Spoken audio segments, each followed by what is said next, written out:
Hello viewers, আসসালামু আলাইকুম। সবাইকে স্বাগত জানাচ্ছি আমাদের আজকের প্রোগ্রামে। তো বন্ধুরা, আজকে আমরা চতুর্থ শ্রেণীর গণিত 57তম ভিডিও টিউটোরিয়ালে হাজির হয়েছি। এটা হচ্ছে আমরা যে অধ্যায়ে কথা বলছি সেটা হচ্ছে অধ্যায় 13, রেখা এবং কোণ এই সংক্রান্ত কথা বলছি। তো বন্ধুরা, এর আগে আমরা যে ভিডিওগুলো করেছি চতুর্থ শ্রেণীর উপর, সেই ভিডিওগুলো যদি দেখতে চান তাহলে যে কাজটুকু করতে পারেন, উপরে কর্নারে লেখা আছে আই বাটন, সেই আই বাটনে চাইলে চাপ দিয়ে আগের ভিডিওগুলো দেখে আসতে পারেন। বন্ধুরা, আমাদের এখানে প্রথমে জানবো যেটা রেখা এবং তারপর হচ্ছে কোণ। তো রেখা কাকে বলে এইটুকু আমরা এখন জানবো। তো রেখা কাকে বলে এইটুকু জানার আগে আমাদের বিন্দু বিষয়টা জানা দরকার। আমাদের যে বিষয়টা জানা দরকার সেটা হচ্ছে বিন্দু। এখন প্রশ্ন হচ্ছে বিন্দু কাকে বলে। তো বিন্দু হচ্ছে, এটা একটা বিন্দু, এটা আরেকটা বিন্দু, এরকম অসংখ্য বিন্দু, এগুলো হচ্ছে এক একটা বিন্দু। এখন যদি সংজ্ঞা আকারে বলতে চাই, বিন্দু কাকে বলবো? যার অবস্থান আছে, অর্থাৎ বিন্দু এই যে এটা বসেছে, এটার একটা অবস্থান আছে, কিন্তু এর কোনো দৈর্ঘ্য নেই, দৈর্ঘ্যমণি এই দিকে বরাবর কোনো কিছু নেই, উচ্চতা নেই এবং প্রস্থও নেই। দৈর্ঘ্য, প্রস্থ এবং উচ্চতা কোনো কিছুই নেই, শুধুমাত্র অবস্থান আছে। তাহলে বিন্দু কাকে বলে? যার দৈর্ঘ্য, প্রস্থ, উচ্চতা বা ভেদ নেই তাকে বিন্দু বলে। বিন্দুর শুধুমাত্র অবস্থান আছে। তো বন্ধুরা, এখন রেখা কাকে বলে এটুকু আমরা জানবো। তাহলে বিন্দুর চলার পথকে রেখা বলা হয়। এই যে একটা বিন্দু, এখন এই বিন্দুটা যদি এভাবে চলতে থাকে তাহলে এটা হচ্ছে একটা রেখা। তো এখন রেখাটাকে উভয় দিকে বর্ধিত করা যায়। তো বন্ধুরা, রেখাটাকে উভয় দিকে বর্ধিত করা যায় অসীম পর্যন্ত, অর্থাৎ এই দিকে যে কোনো পরিমাণ বর্ধিত করা যাবে এবং পিছনেও যে কোনো পরিমাণ বর্ধিত করা যাবে। তাহলে এটা হচ্ছে একটা রেখা। তো রেখা কাকে বলবো আবার একটু বলছি। বিন্দুর চলার পথকে বলা হয় রেখা। এখন এই রেখাটা দুই প্রকার, একটা হচ্ছে সরল রেখা আর একটা হচ্ছে বক্র রেখা।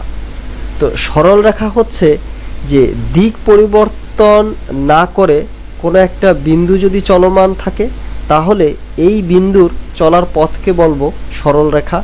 আরও একবার বলছি, কোনো একটা বিন্দু দিক পরিবর্তন না করে যদি চলতে থাকে তাহলে এই বিন্দুর চলার পথই হচ্ছে সরল রেখা।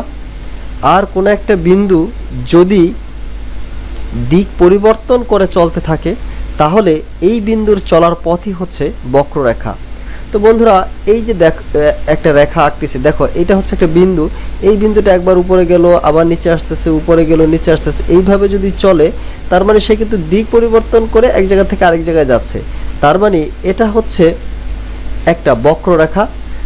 এটা হচ্ছে একটা বক্ররেখা এবং এই বক্ররেখাটার নাম দিলাম ক খ। তো যে কোনোভাবে নাম দেওয়া যাবে। তো আমি এখানে নাম দিচ্ছি, এটা হচ্ছে এই প্রান্তটাকে দিচ্ছি ক আর এই প্রান্তটাকে দিচ্ছি খ। তো আবার এখানে এই প্রান্তটাকে দিচ্ছি ক, এই প্রান্তটাকে দিচ্ছি খ, এভাবে নাম দিতে পারলাম এই উপরেরটাকে সরল রেখাকে।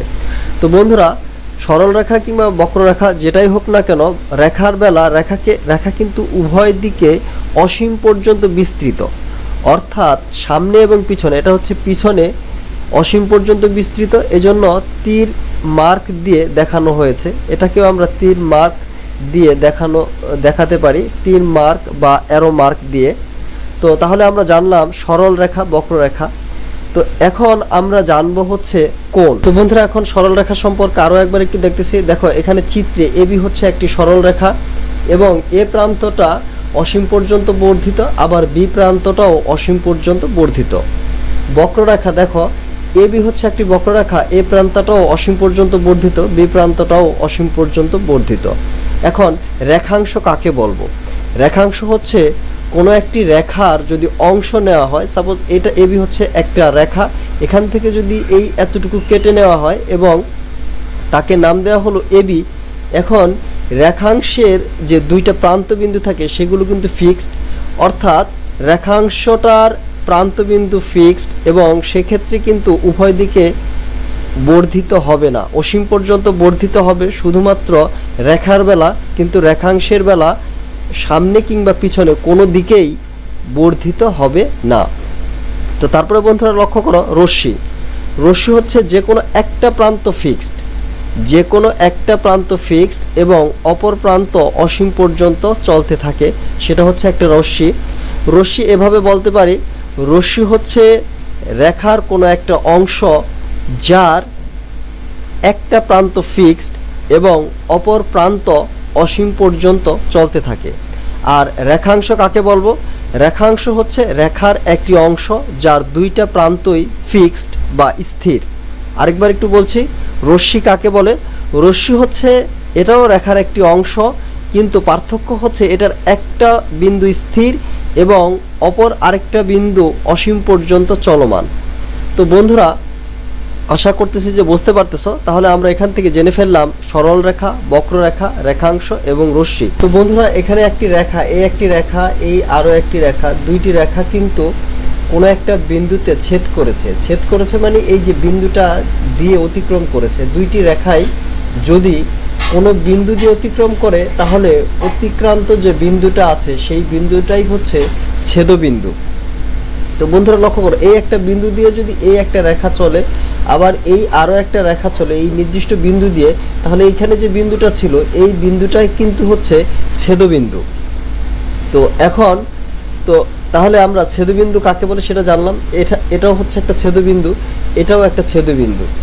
আর দুইটা রেখা যদি কোনো একটা বিন্দুতে মিলিত হয়, তো এই একটা রেখা আর এই আরও একটা রেখা কোনো একটা বিন্দুতে এসে মিলেছে, যদি মিলিত হয় তাহলে সেই মিলিত বিন্দুটা হচ্ছে, সেই বিন্দুটাকে মিলিত বিন্দু বলে। এটাকেও আমরা ছেদক বলতে পারি যদি এটাকে আমরা বাড়িয়ে দেই নিচের দিকে, তাহলে যেহেতু এটা রেখা তার মানে আমরা তো বাড়িয়ে দিতে পারবোই, তাহলে সেই ক্ষেত্রে এটাও হচ্ছে একটা ছেদক। তো তাহলে পরস্পর তারা ছেদ করে, তাহলে পরস্পর ছেদকারী রেখা এভাবে আমরা বলতে পারি। তো বন্ধুরা, আশা করতেছি যে বিষয়গুলো বুঝতে পেরেছো। তো আরেকটা বিষয় বন্ধুরা, দুইটি রেখা যদি কোনো বিন্দুতে ছেদ করে তাহলে ছেদবিন্দুতে চারটি কোণ উৎপন্ন হয়। বন্ধুরা লক্ষ্য করো, এখানে এই একটি কোণ উৎপন্ন হলো, এই আরও একটি কোণ উৎপন্ন হলো, এই আরও একটি কোণ উৎপন্ন হলো, এখানে আরও একটি কোণ উৎপন্ন হলো। এখানে লক্ষ্য করো, এখানে একটি কোণ, এই আরও একটি কোণ, এই আরও একটি কোণ এবং এই আরও একটি কোণ উৎপন্ন হয়েছে। এখানেও কিন্তু কয়টি কোণ উৎপন্ন হয়েছে লক্ষ্য করো বন্ধুরা, এখানে মিলিত স্থানে কিন্তু এই একটি কোণ, এই একটি কোণ, দুইটি কোণ উৎপন্ন হয়েছে এবং এখানে এই দুইটা বাহু মিলে একটি কোণ উৎপন্ন হয়েছে। তাহলে এখানে হয়েছে তিনটি, এখানে কিন্তু তিনটি কোণ উৎপন্ন হয়েছে, এখানে চারটি কোণ উৎপন্ন হয়েছে, এখানেও চারটি কোণ উৎপন্ন হয়েছে। তো আরেকবার একটু বলছি বন্ধুরা, যদি দুইটি রেখা পরস্পর ছেদ করে তাহলে ছেদবিন্দুতে কোণ উৎপন্ন হয়। তাহলে কতগুলো কোণ উৎপন্ন হবে? ছেদবিন্দুতে হবে চারটি কোণ। আর যদি দুইটি রেখা কোনো একটা বিন্দুতে মিলিত হয় তাহলে মিলিত বিন্দুতে, এখানে আমরা যে মিলিত অংশটুকু বলছি যে কোনো একটা বিন্দুতে মিলছে কিন্তু ছেদ করেনি, জাস্ট এই পর্যন্ত মিলেছে কিন্তু এটাকে কাট করে যায়নি। যদি মিলিত হয় তাহলে মিলিত বিন্দুতে উৎপন্ন হচ্ছে তিনটি কোণ, এই একটি কোণ, এই একটি কোণ এবং এই আরও একটি কোণ। তাহলে মিলিত বিন্দুতে তিনটি কোণ উৎপন্ন হয় এবং ছেদ করলে ছেদবিন্দুতে কোণ হচ্ছে চারটি কোণ। তো বন্ধুরা, আশা করতেছি যে বুঝতে পারতেছো। লক্ষ্য করো, এখানে কিন্তু চারটি কোণ, এই একটি কোণ, এই আরও একটি কোণ, এই আরও একটি কোণ এবং এখানেও একটি কোণ। এখানে কিন্তু তিনটি কোণ হয়েছে, এই একটি, এই একটি এবং এই আরও একটি। এখানে এই যে এই একটি, তো আরও একটি। আর এখানে কয়টি কোণ উৎপন্ন হয়েছে? এখানে কিন্তু বন্ধুরা লক্ষ্য করো, এখানে কয়টি কোণ উৎপন্ন হয়েছে? এখানে কিন্তু দুইটি কোণ উৎপন্ন হয়েছে, এই একটি কোণ এবং এই বাহিরে আরও একটি কোণ উৎপন্ন হয়েছে। তো বন্ধুরা, আবার একটু বলছি যে কোনো দুইটি রেখা যদি পরস্পরকে ছেদ করে তাহলে ছেদবিন্দুতে অবশ্যই চারটি কোণ উৎপন্ন হবে। আর দুইটি রেখা যদি কোনো বিন্দুতে মিলিত হয়, এখানে যদি এই বিন্দু দুইটায় মিলিত হলো, তাহলে মিলিত বিন্দুতে কোণ হচ্ছে কয়টি?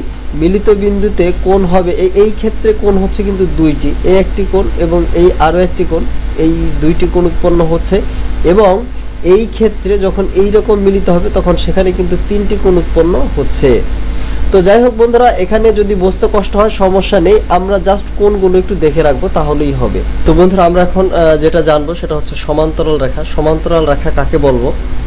যদি দুইটি রেখার মধ্যবর্তী দূরত্ব সব সময় সমান হয় তাহলে রেখা দুইটিকে বলবো সমান্তরাল রেখা। তো সমান্তরাল রেখা দুইটি বক্ররেখাও হতে পারে, সরল রেখাও হতে পারে। তো বন্ধুরা, এই যে রেখাটা আসলো, এই রেখা এবং এই রেখা এটা দুইটা সরল রেখা দেখা যাচ্ছে। তো দুইটা সরল রেখার মধ্যবর্তী দূরত্ব যদি সব সময় সমান হয় তবে সরল রেখা দুইটিকে আমরা বলবো সমান্তরাল সরল রেখা। আর দুইটি বক্ররেখার মধ্যবর্তী দূরত্ব যদি সব সময় সমান থাকে তাহলে বক্ররেখা দুইটির মধ্যবর্তী বক্ররেখা দুইটিকে আমরা বলবো সমান্তরাল বক্ররেখা। তো সমান্তরাল রেখার উৎকৃষ্ট উদাহরণ হচ্ছে রেল লাইন। রেল লাইনটা সব সময় সমান্তরাল থাকে, সেটা বক্র হলেও সমান্তরাল, সরল হলেও সমান্তরাল। তো বন্ধুরা বক্র কেন হচ্ছে, রেল লাইনটা কখনো এরকমও হতে পারে, একটা লাইন যদি এরকম হয় তাহলে অবশ্যই আরেকটা লাইনও ঠিক একইভাবে বেঁকে যাবে। তো বন্ধুরা আশা করতেছি যে বিষয়টা বুঝতে পারতেছ। তো বন্ধুরা এখানে একটা বিষয় লক্ষণীয় যে সমান্তরাল সরল রেখা বা বক্ররেখা যাই হোক না কেন, সমান্তরাল রেখা কখনই পরস্পরকে ছেদ করে না। তো এই যে এইটা এখানে কখনোই এভাবে চলে আসবে না, বা এই রেখাটাও কখনো এভাবে চলে যাবে না, এটাও কখনই এখান থেকে এভাবে চলে আসবে না, বা এখান থেকে কখনই এভাবে চলে যাবে না। তো বন্ধুরা আশা করতেছি যে বুঝতে পারতেছ। তো বিষয়টা হচ্ছে এরকম যে সমান্তরাল রেখা কখনই পরস্পরকে ছেদ করে না, এটা হচ্ছে ইম্পর্টেন্ট বিষয়। জানবো হচ্ছে কি লম্ব রেখা জানবো। তো সমান্তরাল রেখা কিভাবে আঁকে সেইটুকু একটু জেনে নেই। তো বন্ধুরা সমান্তরাল রেখা আঁকার জন্য আমাদেরকে যে কাজটুকু করতে হবে ঠিক লক্ষ্য করো, দেখো এই জায়গাটা আমরা 3 নাম্বার স্টেপে খেয়াল করতেছি এই জায়গাটায়। তো এখানে বন্ধুরা আমাদের যে জ্যামিতিক যে আমাদের যে ত্রিভুজ আকৃতির যে সেট আছে একে বলা হয় ত্রিকোণমিতি সেট, ত্রিকোণী সেট, একে বলা হয় ত্রিকোণী সেট। বন্ধুরা লক্ষ্য করো একে বলা হচ্ছে কি ত্রিকোণী সেট, এই যে ত্রিকোণী সেট। তো এই যে ত্রিকোণী সেট, ত্রিকোণী সেটের এটা একটা অংশ, এটা আরও একটা অংশ। তো আমাদের দেখবে যে ত্রিকোণী সেটের এরকম অংশগুলো আছে। তো এই একটা অংশকে যদি এভাবে ধরো এবং আরেকটা অংশকে যদি এভাবে ধরলে তাহলে ধরে আমরা এখানে একটা স্কেল মানে পেন্সিল দিয়ে দাগ টানবো, তাহলে দাগ টেনে ঠিক এইটাকে এই হাতটা মুভ করব না, এই পাশের হাতটাকে স্থির রেখে এই হাতটাকে যদি মুভ করে নিচে নামিয়ে আনি, এই যে দেখো মুভ করে নিচে নামিয়ে এনেছে এই পাশের এই চিত্রটায়, নিচে এখানে যদি স্কেল দিয়ে দাগ দিই তাহলে এই যে রেখাটা হলো আর নিচে যে আরও একটা রেখা হবে, এই রেখা দুটি কিন্তু হবে সমান্তরাল রেখা। তো বন্ধুরা যারা এখনো বিষয়টি বোঝনি আমি আরেকবার একটু বলছি। প্রথমে আমরা যে কাজটুকু করব, ত্রিকোণী সেটের দুইটা অংশ, এই একটা অংশ এবং এই একটা অংশ, এই দুইটা অংশকে আমরা এই চিত্রের মতো হাত দিয়ে ধরবো।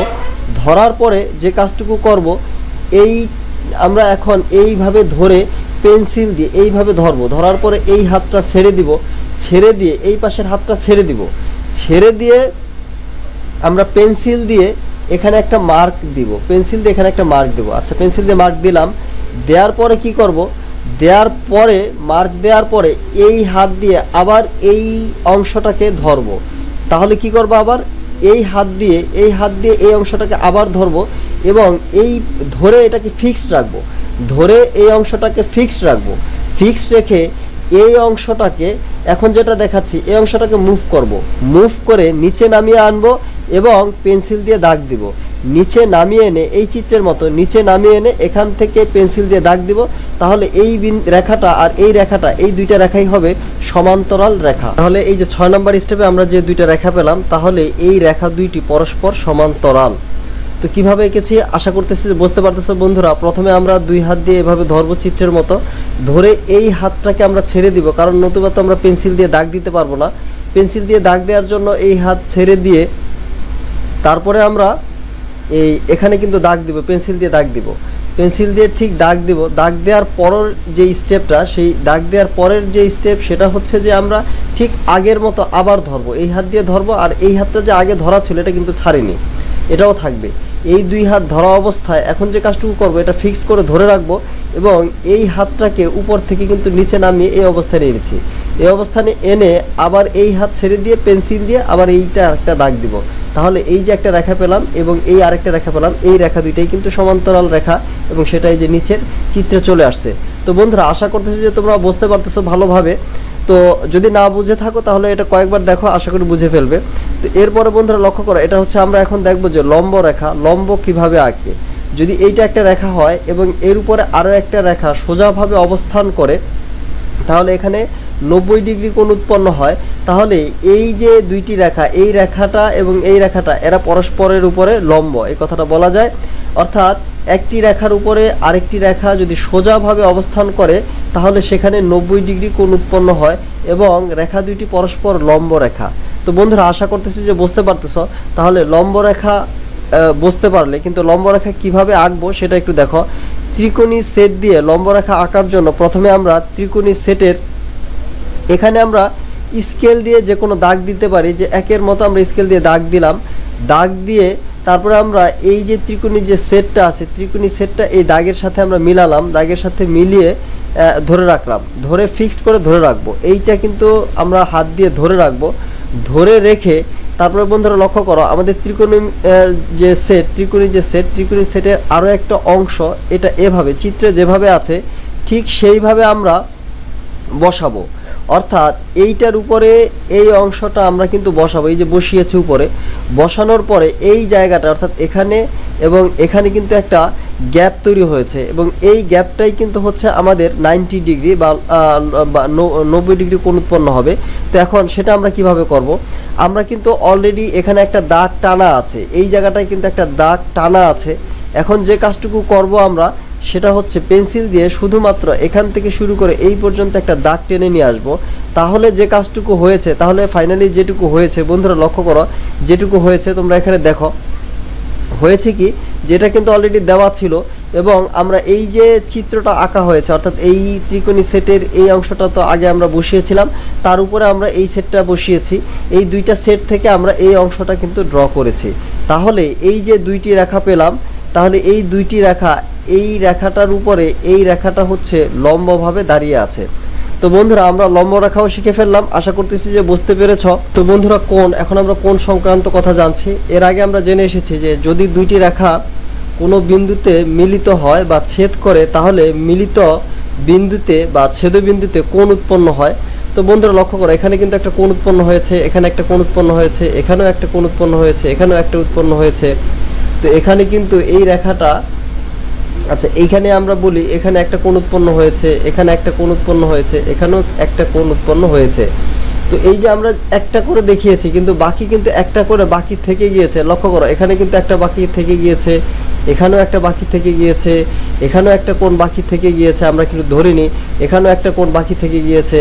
তো এই জায়গায় একটা কোণ বাকি থেকে গিয়েছে। তার মানে এখন টোটাল কথা হচ্ছে যে আমরা এখন এই কোণগুলোকে কিভাবে ডিনোট করব বা কিভাবে চিহ্নিত করব সেই বিষয়গুলো একটু জানবো এবং কোণ পরিমাপ করা হয় কিভাবে। তো বন্ধুরা এখন এইখানে লক্ষ্য করো, এই যে একটা রেখা, এই একটা রেখা, এখন এই রেখাটাকে আমরা যদি এই পর্যায়ে নতুন আরও একটা রেখা, অর্থাৎ বন্ধুরা লক্ষ্য করো এই একটা রেখার উপরে একটা স্কেলের উপরে যদি আরও একটা স্কেল রাখি তাহলে কিন্তু সেখানে কোনো কোণ উৎপন্ন হয়নি। স্কেলটাকে যদি আমরা এইভাবে সরিয়ে দিই তাহলে সেখানে কোনো সামান্য একটা কোণ উৎপন্ন হয়েছে। এখন স্কেলটাকে যদি এইভাবে সরিয়ে আনি তাহলে এখানে এরকম কোণ উৎপন্ন হলো। স্কেলটাকে যদি এভাবে সরিয়ে আনি তাহলে কিন্তু এরকম একটা কোণ উৎপন্ন হয়েছে। স্কেলটাকে যদি এভাবে সরিয়ে আনি তাহলে এরকম একটা কোণ উৎপন্ন হয়েছে। স্কেলটাকে যদি এভাবে সরিয়ে আনি তাহলে কিন্তু এরকম একটা কোণ উৎপন্ন হয়েছে এবং স্কেলটাকে যদি আবার ঠিক আগের জায়গায় নিয়ে আসি তাহলে কিন্তু এরকম একটা কোণ উৎপন্ন হয়েছে। তো বন্ধুরা আশা করতেছি যে তোমরা বুঝতে পারতেছো। ঠিক তদ্রূপ এইখানে আমি এতক্ষণ যা বোঝানোর চেষ্টা করলাম সেই বিষয়টাই কিন্তু এখানে দেওয়া হয়েছে। এই যে এইটা কিন্তু এই পুরা অর্থাৎ একটা রেখা আছে, এর উপরে এই রেখাটাকে আবার ঘুরিয়ে ঘুরিয়ে ঘুরিয়ে ঘুরিয়ে তার উপরেই নিয়ে আসা হয়েছে আরেকটা রেখা। তো তার মানে একই লাইনের উপরে একটা রেখার উপরে আরও একটা রেখা কিন্তু আছে। তো বন্ধুরা বুঝতে পারতেছো নিশ্চয়ই। তাহলে এখানে যে কোণটা উৎপন্ন হয়েছে সেই কোণটা হচ্ছে 360 ডিগ্রি। তো যাই হোক আমরা এখন তাহলে এইটুকু একটু জানবো যে কোণের পরিমাপ, কোণ কিভাবে পরিমাপ করা হয়। কোণ পরিমাপ করা হয় হচ্ছে ডিগ্রিতে, অর্থাৎ কোণের একক হচ্ছে ডিগ্রি এবং ডিগ্রি লেখার জন্য সংখ্যা, যেমন আমি যদি লিখি 90, এইটাকে ডিগ্রি প্রকাশ করার জন্য এখানে একটা ফোঁটা দেওয়া হয়। তাহলে কোণকে প্রকাশ করা হয় ডিগ্রি এককে।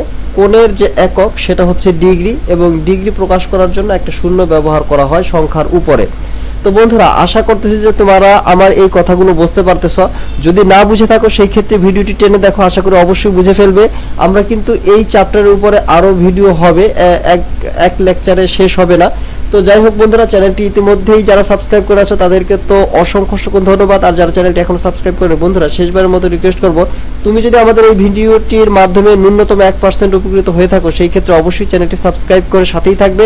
আরেকটি বিষয় বন্ধুরা, যদি ভিডিওটি ভালো লাগে সেই ক্ষেত্রে অবশ্যই লাইক করবে, আর যদি তুমি চাও তোমাদের মাধ্যমে অন্যরাও দেখুক তাহলে সেই ক্ষেত্রে অবশ্যই শেয়ার করে দিবে। তো যাই হোক বন্ধুরা, ভালো থাকবে, খোদা হাফেজ, আসসালামু আলাইকুম রহমতুল্লাহি ওয়া বারাকাতুহু।